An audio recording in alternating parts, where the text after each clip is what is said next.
For decades, development economists, aid agencies, and all sorts of technocratic experts have been trying to engineer solutions to global poverty. But what if the structure and very essence of that effort is the problem? My guest today is Bill Easterly, one of the most important and provocative economists working on global development. He's the author of The Elusive Quest for Growth, White Man's Burden, The Tyranny of Experts, and most recently, Violent Saviors. He's also a former professor of mine and has deeply shaped how I think about poverty, development, and the relationship between the government and the governed. Here's our talk.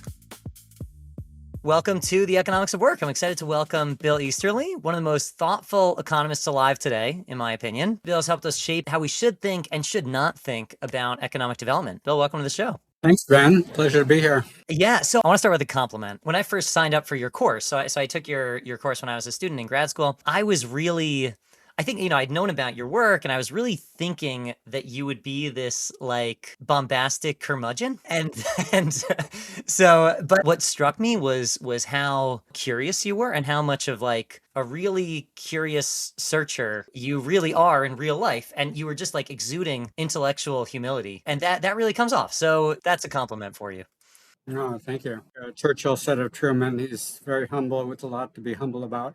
Yeah, yeah. So well deserved. So you first got famous for really, really arguing that foreign aid is not as effective as we think. And I think of your earliest work as kind of more of a plea for humility. Mm-hmm. But I think the way I kind of read your intellectual journey, and I'm curious to hear your thoughts if I'm reading it correctly, is that sort of morphed into more of a theory about not just like what doesn't work, but actually why what we're doing is potentially quite harmful. Mm-hmm. In a material sense and a non-material sense. Is that the right journey as you see it? Yeah, I think, originally I just kind of saw what wasn't working. Being in the World Bank, especially, with lots of kind of big promises about lifting countries out of poverty, but that was not happening, especially in sub-Saharan Africa, where I was working for a while in the World Bank. And, something seemed to be missing there. I think at that point it was more like a disappointment. There just seemed to be zero effect of aid. Later on, I became more concerned about possibly negative effects of aid, especially political ones, that aid supported kind of tyrannical autocrats, who are sometimes seen as benevolent autocrats if they raise their growth rate of GDP per capita, like, say Meles Zenawi in Ethiopia raised the rate of GDP per capita, but at the same time he was like relocating farmers at gunpoint into model villages that were horrendous. Ugandan President Museveni was also achieved high growth, but he was taking land away from farmers and moving them at gunpoint. You see a common theme there. So it seems like the rights of the poor can wind up being violated by aid, especially when aid supports autocrats. So if we're trying to understand like why foreign aid may inhibit growth, it sounds like one theory could be that we're just enabling tyrannical autocrats to persist, and that by giving them aid, we're sort of giving cover to and kind of excusing bad behavior that is bad for everyone around. But another theory could be that we're actually weakening the relationship between the government and the governed, that there's actually kind of a direct causal link between like aid, not just enabling bad actors, but making actors even worse. I mean, do you think those are both kind of right? Are they both happening? What do you think's the bigger story? Yeah, I think accountability is a really big issue in aid. So let's say if, Meles in Ethiopia or Museveni in Uganda, as we were just discussing, are both receiving a lot of aid. And, partly, to be frank, part of the reason they are is because they were allies in the war on terror. Ethiopia is fighting Islamic forces in Somalia. Museveni in Uganda is sending troops to the same battle. If that's the case, then they're really more accountable to the donors, to USAID, than they are to their own voters. They're oriented to pleasing the donors and getting a lot of aid money. And then, of course, it's even worse that an agency like USAID or the World Bank is also accountable to the wrong people. They're not accountable to their own beneficiaries, that they're making Ethiopians and Ugandans better off. They're accountable to U.S. policymakers who are pursuing foreign policy and national security goals like fighting the war on terror. And so this is why, if aid is not set up to benefit the voters in poor countries who are the intended beneficiaries, and neither their own government nor the aid agencies are accountable to them, you begin to understand why aid doesn't work very well. Why it doesn't really give the beneficiaries what they really want and need.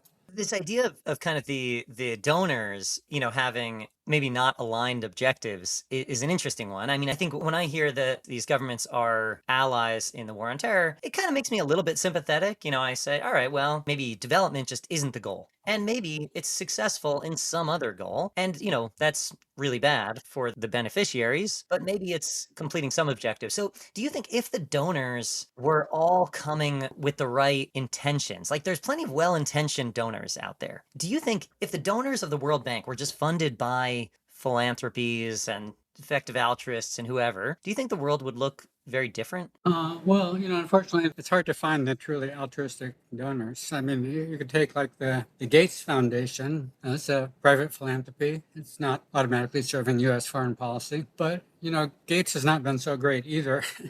He kind of likes the idea of benevolent autocrats. He did want to work with Meles Zenawi while he was in power to, get good health programs that he had to partner with the government for. So he has kind of the same incentives that he has to kind of please the government. In fact, he described Meles Zenawi as kind of like a benevolent autocrat who was achieving a lot of good things for Ethiopia. So he kind of winds up in the same place of supporting an autocrat. And I think the reason this happens is not that he's malicious or anybody else is malicious. I think he's really concentrated on material goals, which are very worthy goals, improving health, raising living standards, incomes. But he's not really focused on, some other big aspects of human well-being, like people's rights to be free from violence and coercion, like the farmers being marched at gunpoint into the model villages in Ethiopia. And, that's also an end in itself, as Amartya Sen famously argued, development as freedom. Freedom is also part of the definition of development. It's not just about raising GDP per capita, it's also being in charge of your own life, having individual and political rights. Whenever I hear that, I'm sympathetic to the idea that in our basket of things that influence our utility, we want freedom, we want dignity,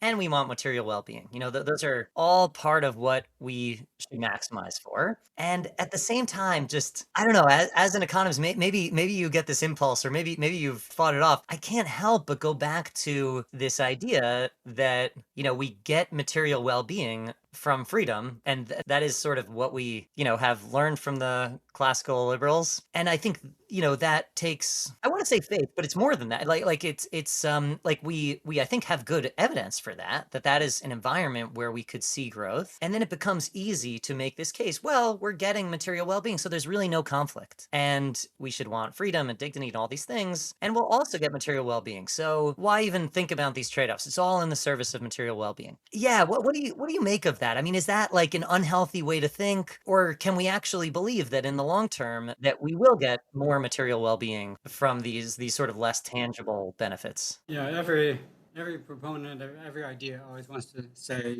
my idea is going to allow you to achieve all the goals simultaneously. Unfortunately, that's not usually the world we live in. I think in the last book I did, I got much more interested in potential conflicts between material goals and freedom goals. And it helped to start thinking about some historical examples. So like the conquest of Native Americans in the United States, in North America. The first governor of the Massachusetts Bay Colony in the 1630s said, we're going to be good for the native inhabitants because we're bringing them technology and agricultural knowledge, and they're going to learn from us to improve the productivity of their land. So even if we take away most of their land, the land they have left is going to be, so much more productive that they'll be better off than they are now in material gains. And you could say, if you look at the long run of several centuries since then, Native American incomes are about, maybe 25% less than other Americans today, but that's still a lot higher than it would have been in the 1630s. So, maybe John Winthrop was right that, this increased material incomes of Native Americans. But of course, the objection to that is none of the Native Americans were consulted on whether they're going to consent to this land for knowledge, material gains deal, whether they're going to agree to give up their freedom and their self-determination to be conquered by somebody else, supposedly for their own good. And in fact, along the way, John Winthrop is massacring a whole tribe of Pequot Indians and selling them into slavery. And, they're not really saying to themselves, oh, this is okay, because 400 years from now, some other Indians are going to be better off. They did not have the choice of saying yes or no to that deal. And so I think a principle that Adam Smith and John Stuart Mill and many other great classical economists eventually discovered is progress is really only progress if you consented to your own progress. That someone else's idea of making you materially better off, even when it's true that you're materially better off, is not real progress if you did not consent to that deal. If you had to give up something that you valued, your freedom, your self-determination, your being in charge of yourself and your own people. If you did not agree to that, then actually you're worse off, even if you're materially better off, because you were not willing to agree to it. If you're even resisting by force, getting this supposedly benevolent deal, that seems to say that you perceive yourself to be worse off. And I think where the classical economists are really key is they say, you get to decide for yourself when you're better off. You don't have to be told by some other outside expert or economist when you're better off because your GDP is higher or whatever. You get to say for yourself, when am I better off? And that gives you the right to consent to saying whether a given program makes you, in fact, better off. Do you think that argument extends to all of paternalism? Like, is there a role for paternalism? We are paternalistic with our own children. We don't let people do drugs that are harmful, and so we do kind of restrict choice in some areas.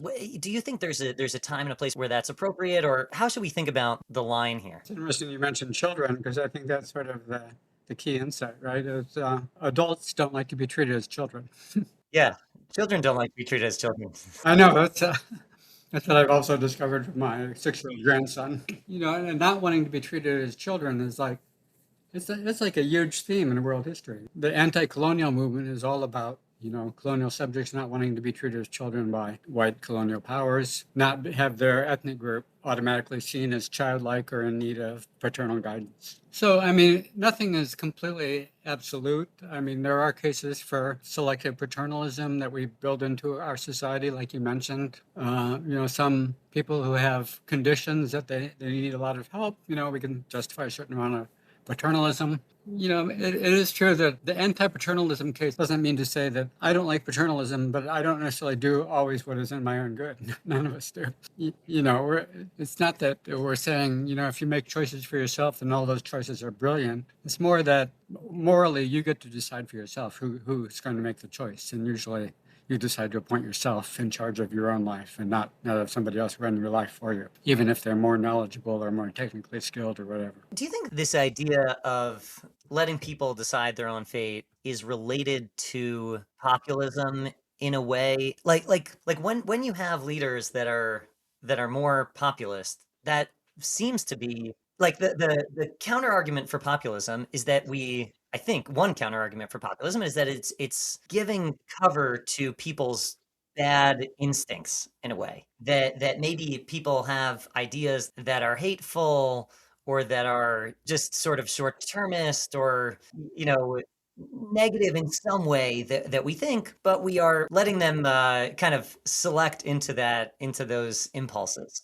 Do you think that tension is kind of the same tension as the tension between like wanting to be more paternalist versus less paternalist? Yeah, well, I have to admit, if I'm discussing like populism in the U.S., I'm really going outside my own area of knowledge. Yeah, I'm that's starting fine. to act like an amateur based on my own preferences as a voter or whatever. I definitely have heard people say they think populism is partly fueled by this perception that they're experts who want to be in charge of your life, and some kind of intellectual or political elites that want to decide things for you, and the sort of populist rebellion is trying to kind of fight back against that elite paternalism. I've heard people describe populism that way, so maybe there's some common theme with the kind of paternalism that we're talking about in aid and development. But, I leave that to others who know more than I do. Sure.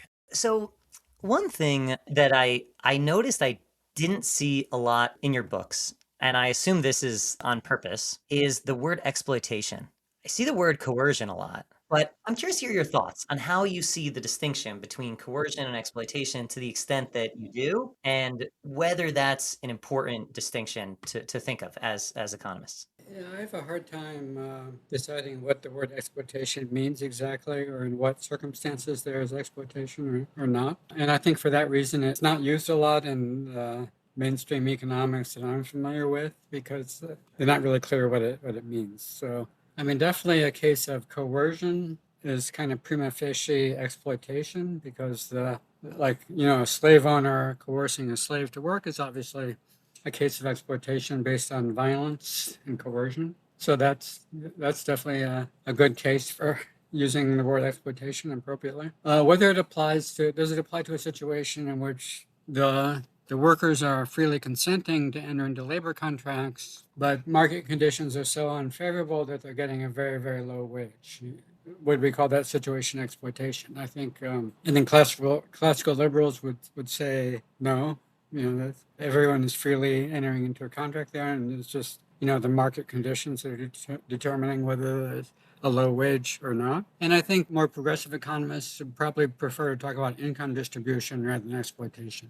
There's income distribution is very extremely unequal, and you could imagine alleviating that with some kind of progressive policies, which classical liberals say, well, those policies are based on coercion, so that's not necessarily an improvement. Yeah. So back to this idea of kind of what we should do. I mean, it sounds like we've got pretty good ideas for what not to do. And there's a lot of good intention out there. So what should a good intentioned person, let's say with a lot of money or with a lot of resources, let's say infinite, resources, like what can someone do? Do we have a good theory of what someone who has a bias toward being proactive should do? Or do you think just resist that bias? Yeah, I love seeing when people use the word we, which is universal, very, very universal. We use the word we. So if I could torment you a little bit, Ben, who is included in a we? And who decided who gets to be included in the we? Okay, so it's a great question, and it's fair. I think when I say we, I am really wearing a couple different hats. One is development economists, so people who think about the economics of development. So that is one group of people that maybe could be influenced in some way. Another we is, let's say, people with resources who have some intention to improve the well-being of the world, who are just kind of hoping to produce some public good. So let's say those two are separate we's, but I didn't really think about who I was thinking about, but now that you asked, I should give you a direct answer. So those are two possible answers. Okay, sorry, I'm going to keep tormenting you since you're a former student. Go for it. Yeah, no, I can take it. So in the first case, development economists get to be included in the we because they have development economics training. In the second case, the rich philanthropists get to be included in the we because they have a lot of money. So it's income or education. And then, a we implies a them, that if we decide what is good for them. So there's a hint in all this already of the we and them terminology is already a big hint of paternalism, right? And a sort of power that we are the ones, we, the development economists, or the rich philanthropists, we are the ones who get to decide what happens. So then the counter question is, well, maybe there should be an alternative way of thinking, which the people, the them that is supposed to be benefiting, maybe we should think more of us, we development economists should think of a way to give up our right to be the we and think of a system where the they gets to be the we. That they gets to be their own we of deciding, what's going to happen to them. And everybody would be included in the we and not some privileged group based on income or education. Now, I know that's going to drive all the aid people crazy, and they're going to think I'm just making trouble for no reason. But I think that's kind of at the heart of the aid question, right? So that's why the sort of what should we do question, which has been the question of which all of development economics is kind of oriented around, I think really is the wrong question. Let me sort of try to craft a defense, a sort of mixture of a defense and retreat. So let's say you believe that every group of people has some self-determination to take control of their own destiny. We still live in a world where there are relationships between different countries. Everyone has to relate to each other as sort of however we're defining the group that we belong to has to interact with the group that we don't belong to. So, we could say we and them when we're talking about New York versus San Francisco, and that seems kosher in my mind. We don't believe that New York dominates San Francisco, but we need to relate to them, and if we care about the well-being of San Francisco, then maybe we could trade more with them. I don't know. Is that fair to say? Well, how do you think San Franciscans would respond if New Yorkers said, what should we New Yorkers do to San Francisco? Right. It's certainly yeah, it's condescending. Sorry, I'm making trouble. No, no, all good. That's worthwhile, worthy trouble. So you were saying, why is there a we and a them? One sort of rebuttal to that is that for you, when you're writing your books, I assume there's some group of people who you think will benefit that's not you, right? Like it is for the purpose of other people, right? How do you think of who's the them? Is there a them? Of course, we're all doing things to reach other people, so that it doesn't automatically create a we and them. Because in my books, I'm not deciding what should be done to them. I'm, Well, you're not deciding what to be done to them, but are you deciding what should be done for them? So, you have recommendations that, we as economists and thinkers should factor in dignity and freedom and things like that into our mindset. And that is for the benefit of the world's poor. Do you still feel comfortable in thinking that we should be orienting ourselves in different ways for the benefit of them? yeah, I mean, I think obviously development economics is an area of knowledge that hopefully is useful for something, and development economists has something to say. I think, it really becomes a question of power, who is making the decisions for whom. And that's where, the paternalism and the colonial mindset comes in. So, there are lots of specialists with useful knowledge in the world that offer their knowledge to everyone else. And everyone else, freely decides whether to take it or not, if it's on the market to purchase it, or whether I hire a plumber or a doctor is up to me. So I think in that kind of system, yeah, there is specialized knowledge that is useful to other people, but they are the ones who decide whether they take it or not. So, what bothers me here is the power arrangements. There's a way in which aid is, it's not of, by, and for the people, it's of the donors, by the donors, for the donors. You have to please the donors to keep the funding coming. So, and that, that has real consequences. When you do things that look good, but you haven't really checked with the beneficiaries whether they're working for them or not. You get some of the ludicrous examples that, the aid critics love to kind of throw around, and they're kind of extreme and unfair. But, like the soccer ball that was going to generate electricity for poor villages when it was being kicked around. And, President Obama played with one of these on his visit to Africa and all that. And yeah, except for the fact that, it tends to break down when you kick it a lot, and it, did not succeed in generating power for anybody. Those kind of cute examples show, first of all, how, that you really are often accountable to the donors, what sounds good, what's good for a fundraising brochure, and not really getting a lot of feedback from the beneficiaries, whether it's really working for them. So that has real consequences for whether things work. But I think it has deeper consequences if people kind of do value self-determination as an end in itself. Yeah. Do you think there are ways to kind of thread this needle where you can have respect for self-determination, but also in some way subsidize what happens in poor countries? Like, so let's imagine that we, had all this money that would go to aid, but we subsidized goods made in poor countries, and there was some formula to do that. Let's imagine that could work somehow.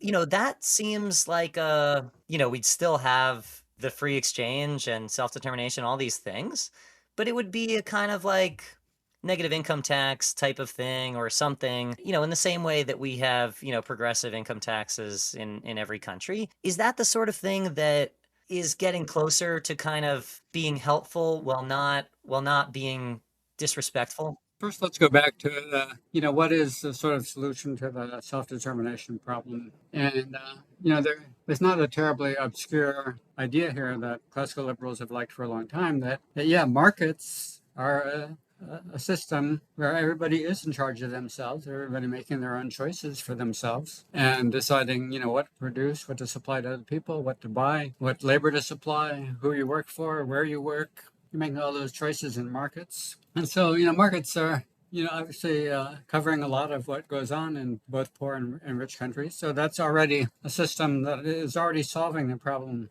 of consent and self-determination. As long as no one is exerting coercion on the other side of a market transaction, then everybody involved is voluntarily deciding to participate, and Ethiopia sends cut flowers to the Netherlands, and the Netherlands sends, some manufacturing goods to Ethiopia, and everyone's better off. And world trade makes it possible for huge gains against global poverty and huge economic growth in countries that are successful at exporting and trading, like, the East Asian tigers and so on, and China, of course. So, this is a system that allows people to get richer, that is consistent with their choices and self-determination. So that seems like a pretty good system. It's not a utopia. And I think that what you're hinting at with subsidies or whatever is, of course, it is true in markets that very poor people don't have much ability to motivate anyone to meet their needs because they don't have much money to spend. So that's the issue that people who are concerned about poverty want to solve. So what are the possible solutions? There could just be a cash transfer to poor people, cash grants. Some scenarios that seems like something that could be an improvement over current aid arrangements. It's not an answer to poverty really, because it doesn't permanently reduce poverty. It's just a system of transfers that only works as long as the transfers are happening. If you want a more fundamental solution to poverty, then you start talking about things like institutions and economic policies that are better or worse for economic growth. And again, development economists have some useful things to say there, but whether anybody listens to them is voluntary. So let's say, actually I have two questions, but let's say first, I think it was actually during an event that you organized where I heard Angus Deaton say something along the lines of, if you really want to help the poor, stop sending them guns. And I thought that was a funny thing to say because, it's kind of in this family of things that we do that are actively harmful that we should just stop doing. And seemed like good advice. Another thing that I've kind of noticed is, I mentioned this like subsidizing, poor countries. We do a lot of the opposite. I think we kind of restrict trade from countries that we think, don't have good working conditions, don't have a lot of economic opportunity. And it seems like there are a lot of restrictions that actively sort of boycott the poor in a way. And that seems really kind of terrible. And we restrict immigration and there's lots of things that we do that kind of hurt the ability for the least advantaged to transact in free and fair markets. And I wonder if those efforts could be, I don't see a lot of attention going to those efforts, but do you think that there maybe should be more focus, just sort of popular focus on things that we're doing that actively hurt the poor? And maybe that should be like where development agencies and aid organizations kind of focus their energy. Do you think that is like a state of the world that is like kind of underrated? I think Angus Deaton's quip about guns, to me, it makes a lot of sense if you modify it slightly to say don't send guns to the government. Yeah. Or don't send aid that could be captured by rebels to be turned into guns, which is also a problem. What's your other question? I guess just like there are things that we do that are actively harmful. Like trade restrictions or migration restrictions. Yeah, exactly. Like that seems to be, if we just start with do no harm, that seems like a good place to start, but it doesn't seem to get a lot of attention. I wonder if you think there's a good reason for that or why you think that is. Yeah, unfortunately, the populist movement also has turned against trade and migration. And so, there the problem is the rich country voters feel like some policy elites are telling them that they are forced to accept, free trade and free migration. And there seem to be some voters who don't like that very much. A lot of voters don't like that very much. And I don't necessarily agree with those voters who don't like it. But, in our political system, coercion is not an option, not a good thing. So, those voters have to be voluntarily persuaded that it's a good thing for them or for the other people. Try to persuade the voters that some value should be placed on the well-being of other people outside the U.S., and that people in the U.S. also benefit from free trade and migration. But economists don't have any ability or right to force those policies on rich country voters. So, there we get into where consent is a more messy issue. We want freely consensual transactions to happen that are involved in trade or migration. But at the same time, we have this dilemma of needing some kind of collective consent democratically in a democratic system to those policies. And those types of consent are in conflict with each other. And that's why this issue of consent is not so easy, not so black and white. Right. That kind of reminds me of this like Danny Roderick trilemma. So just like a personal question for you. In your career, you've come out with controversial opinions and I think have like shifted the conversation a lot positively, in my opinion. But you've also made a fair amount of enemies and have gotten a lot of criticism. So I want to ask, like, how's that been for you? Have you dealt with that throughout your career? I don't think the intellectual enemies are personal enemies. So it's not. I mean, there's some people that maybe there is some personal animus, but that doesn't happen But very people often. say things like, "Oh, you're just, giving cover to those cold-hearted bastards who don't want any," you get yelled at a little bit. So how do you just like personally deal with just like not being on everyone's side? I do feel kind of nostalgic for the first book I wrote that seemed to get pretty more universally positive reviews, and the book since then have gotten a lot of opposition. It's true. So yeah, it was kind of more fun in the days of the first book to not have so many enemies and conflicts. But I think conflict is a pretty healthy thing. I don't think we should look for a state of the intellectual environment or economics where everybody thinks the same thing. I think it's healthy to have a vigorous debate between two opposing sides. Frankly, one side is never completely right or completely wrong, and you learn something from the debate. So I think it's very healthy to have very, very passionate debates in development. And the idea that we should sort of suppress debate so that aid has a good public relations and will get more support, I don't think that's healthy. I mean, I think people know when debate is being suppressed, and then in that environment, bad ideas can flourish even more. There can be conspiracy theories, and all kinds of bad things can happen when you try to censor a debate. Yeah. And aside from that, I mean, I also think it's a very good way to learn. Hearing people debate big ideas, you end up getting to the crux of each idea, which is very nice as a learner. I feel like I got a lot from that, when I was your student. So final question for you. What do you think the next wave of economists should be thinking about? How should they be orienting themselves? Do you have any recommendations?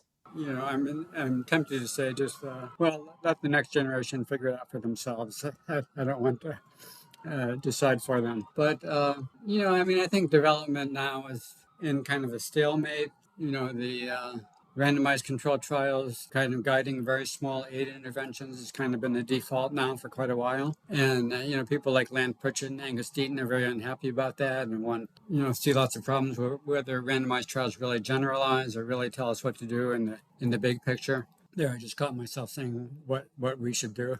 Yeah. Yeah. It's hard to get away from, even for the critics of the we and them mentality. I admit that. But I think development economics is, I think people like Lant Pritchett really want it to be about go back to the big issues about, what policies fight poverty at the country level, what institutions, what governmental reforms are good for poverty in the big picture, not these little piddling things controlled by RCTs. Yeah, interesting. There's another lesson that I think you are not explicitly preaching, but I think I have sort of taken away from you that there's probably more of a role for normative economics than what we hear in the textbooks. I think like economics 101 first day, it's like there's normative and positive, and we're going to do positive, and that's the role of economists. And I think you have embraced normative economics, and I think we are better for it. Yeah, yeah, I do feel strongly about that. I think what happens is people do positive economics, and then they wind up pretending that it's really normative economics because positive economics says what will increase per capita income, and then you say increased per capita income is always good, so it's really normative. But it's really not, and that's why in the latest book, it was really useful to go back into colonial times and like the slavery debate, the slave owners claimed that they were making slaves better off materially. And interestingly, the anti-slavery advocates like Adam Smith and John Stuart Mill said, that could be true, and we're not going to debate you on that. What we're going to debate you on is the fact that, your slaves did not consent to that deal. And that's the crucial thing. That's a unavoidable, irreducible moral question that cannot be avoided. That shows up in a very extreme case like in the slavery debate, but shows up in more subtle ways in development today. Whether aid has a way of really incorporating the aid beneficiaries' own choices, whether aid supports coercion in the form of supposedly benevolent autocrats, even if they raise GDP per capita growth, etc. So yeah, I feel strongly about that. That I wish we could be very clear about what the normative assumptions are. Is the normative assumptions that per capita income is the only objective, and whatever whatever anyone does to increase that is totally okay normatively. That seems to be the default view, and in a lot of cases, maybe it's defensible. But I think the extreme cases kind of clue us into like, well, maybe it's not really defensible. There definitely are cases where someone claims to raise someone else's material income, like in slavery or colonialism, that they could have been right that they were doing so, but they did not. They did not make them better off. Otherwise, coercion would not have been necessary. The resistance. The anti-slavery critic said, well, why did slaves run away from your supposed benevolence? And for that matter, if slavery is so great, why don't you slave owners, why don't you embrace being slaves yourself with some other benevolent slave owner who'll raise your material income? Those are the kind of questions that anti-slavery advocates like Lincoln made famous. It's a very strong point. So I've been very compelled, been very influenced by all your work. Thank you so much for joining. And I also want to endorse your books. I mean, the first three, The Elusive Quest for Growth, White Man's Burden, Tyranny of Experts, and your most recent book, Violent Saviors, which is excellent. Thanks, Ben. Yeah, thank you so much. The Economics of Work is brought to you by Rebellion Labs, workforce data for research and benchmarking. If you enjoyed, please remember to rate, review, and subscribe. It'll help us reach other curious listeners. I'm your host, Ben Zweig. Our producer is Cole Wagner. Thanks for listening.